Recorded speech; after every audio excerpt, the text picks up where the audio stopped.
आधी रात का रहस्य। कहानी की शुरुआत शाओ मेई नाम की एक लड़की से होती है जो एक रात अपने घर लौट रही होती है। लिफ्ट में उसकी मुलाकात एक अजीब और गंदे कपड़ों वाली महिला से होती है जो 7वीं मंजिल पर उतरती है, ठीक उसी मंजिल पर जहां शाओ मेई रहती है। वह महिला पड़ोसी के दरवाजे को जोर जोर से खटखटाती है, लेकिन शाओ मेई को दरवाजा खुलने की आवाज नहीं आती। अगले दिन फिर वही घटना होती है। खटखटाने की आवाजें तेज हो जाती है, लेकिन रहस्यमयी तरीके से अचानक बंद भी हो जाती है।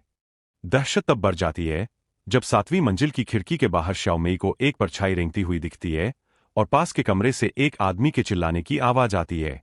पड़ोसी का अजीब प्रस्ताव। एक दिन शाओ मेई को अपने दरवाजे पर एक लिफाफा मिलता है जिसमें 1 लाख का चेक और पड़ोसी का एक नोट होता है। नोट में लिखा था कि वह आधी रात के 12 बजे से पहले उसके घर जाकर एक तिजोरी तिलस्मों से भरी को ताला लगा दे और 1 बजे उसे फिर से खोल दे। पैसों की जरूरत के कारण शाओ मेई पड़ोसी के घर जाती है जहां से बहुत दुर्गंध आ रही होती है।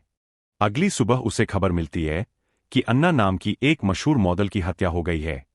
शाओ मेई को एहसास होता है कि वह भूतिया महिला कोई और नहीं बल्कि वही मृत मॉडल अन्ना थी। खौफनाक सच्चाई का खुलासा। जब शाओ मेई दोबारा पड़ोसी के घर की तिजोरी खोलती है तो उसे वहां पड़ोसी खुद छिपा हुआ मिलता है। वह डर के मारे उसे ताला लगाने को कहता है क्योंकि वह आने वाली थी। अंत में पड़ोसी सारी सच्चाई बताता है।